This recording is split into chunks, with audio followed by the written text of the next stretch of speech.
we see the phasing out of the 1 cent and 2 cents pieces, if you will.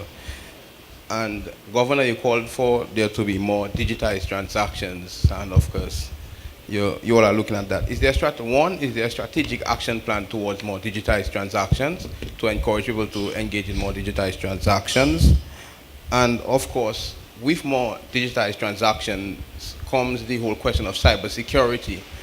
What is the bank's take on that? And Prime Minister, Chairman, could you tell us also what is the Council's take on the whole question of cybersecurity? Cybersecurity is actually one of the top issues facing central banks all over the world, including the Eastern Caribbean Central Bank. We have been involved in a number of international fora on this issue of cybersecurity.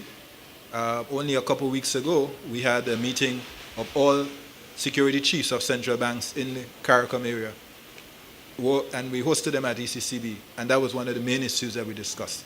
So it is an issue. We've seen recent events which point to the need for us to pay close attention to that. We've also strengthened our internal IT department as a result. At the moment, we've established an internal working group inside of the central bank to look at this issue of fintech, financial technology, and the whole question of digital payments. We have, in fact, already been approached by certain entrepreneurs to consider certain pilot projects, and we are examining that. What we've done is to reach out to people like the Bank of Canada, which has also done a lot of research in this work, to see what lessons they've learned and to determine how we should position the Eastern Caribbean Central Bank and the currency union.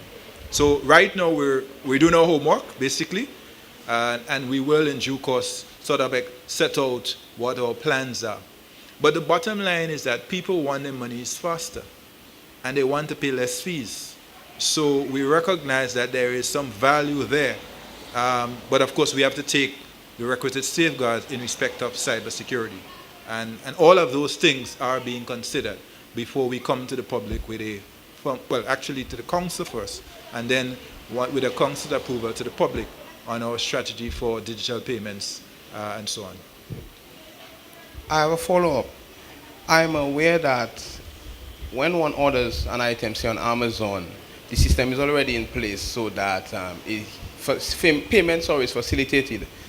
If, for example, I were to do the same thing on Dominica and put something, say a localized website for Dominica products to be exported via the internet, is the legislation in place to basically facilitate payments so that an American, the other way around, an American buying some product on Dominica via, let's say, Dominica's version of Amazon, is the legislation in place to help the entrepreneurs? I'd like to hear from the Council Chairman on that. Well, Council Chairman asked me to make the initial response. We are looking at the payment system legislation in the ECCU. Under law, the Eastern Caribbean Central Bank is responsible for oversight of the payment system. And your question is quite interesting because what really is required now is a modernization of the system to allow e-commerce to take place both ways. Not just us buying from Amazon, but they being able to buy from Dominica or any country in the thing. The truth of the matter is that we do not have all of the infrastructure in place yet. And the law needs to be modernized, including recognizing digital payments. Because you would be surprised to see the law right now basically refers to paper money. And digital payments and electronic payments are not recognized. So that has to be changed. So there will be some revisions to regulations. As we speak in the central bank, we've commissioned a review of our payment system. We got the first report, and we are working, collaborating with the World Bank to modernize our payment system legal framework, which would address the concern that you just raised.